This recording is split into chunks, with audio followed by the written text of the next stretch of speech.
Hey, Tony from BikeBerry here. I've been building out my 4-stroke arsenal here. I started with the Swiss Cruise, but today I'm going to be working on the brown bike, which is an old Huffy Cranbrook that I painted brown, so brown and cream kind of theme. I got an engine for it. We're gonna do an unboxing. Let's roll. So I've seen a lot of you get this engine and put on your bike, and I'm excited for it to be my turn. All right, what do you think it is?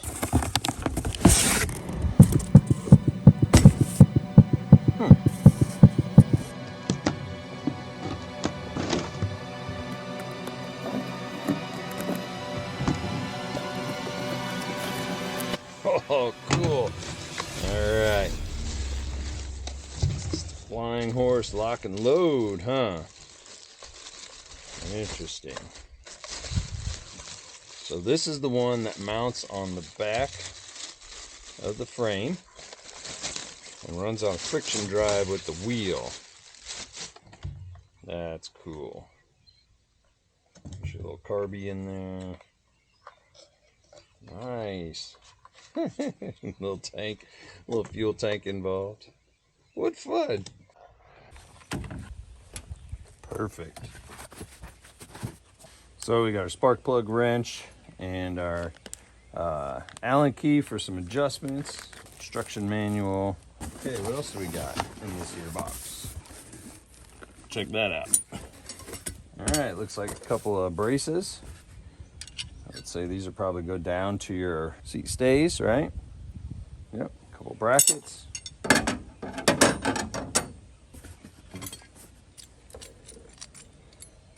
Interesting. Another bracket.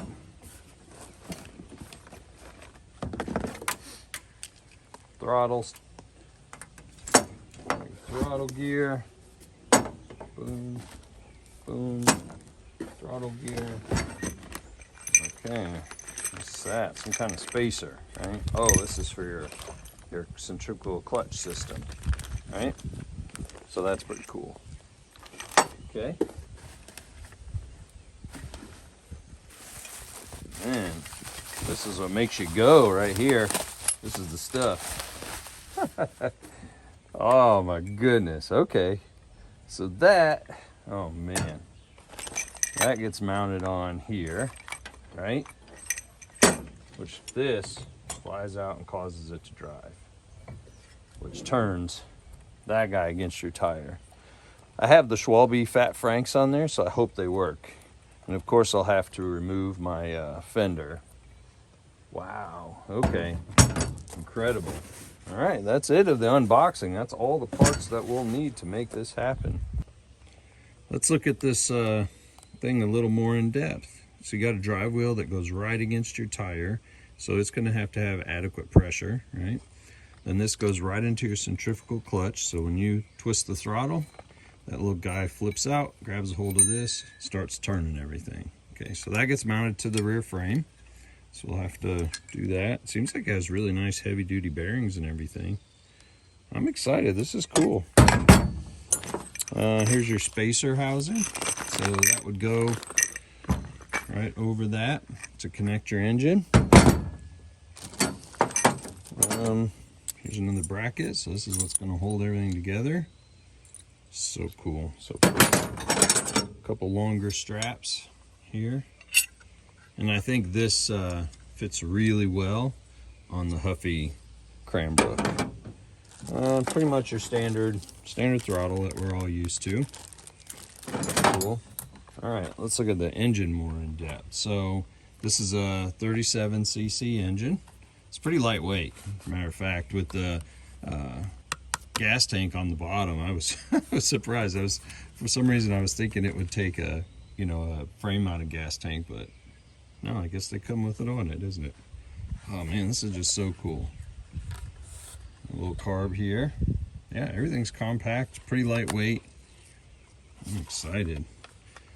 So the way I'm seeing it right now, it's just mounted on through here onto that frame. So this just sits on the side. Here's your oil.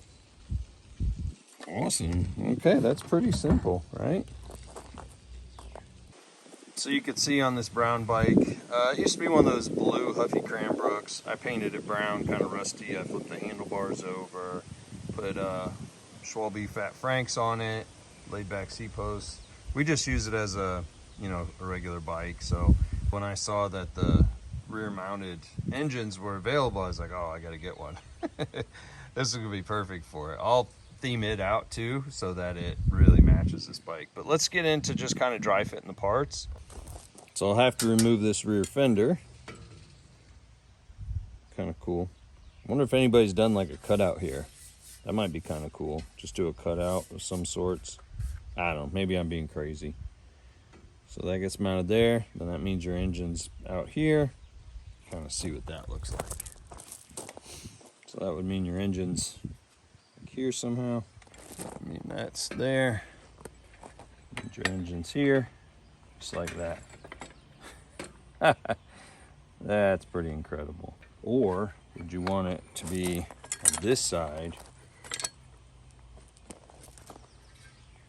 Because then your exhaust is out the back. That would be better, right? Oh, I love this. These friction drives are amazing. So before I go ahead with my installation, I want to know something. If you put one of these on your bike, what have you done to be successful? What problems did you run into that you overcame to get it on there? I want to really make the installation video as full-featured as possible so that anybody else in the future who wants one, they'll be able to have success because of the information that we're able to give as a community. So let me know on your success or the trouble that you've had. I'm excited to do this. So thank you for watching this. Let's roll.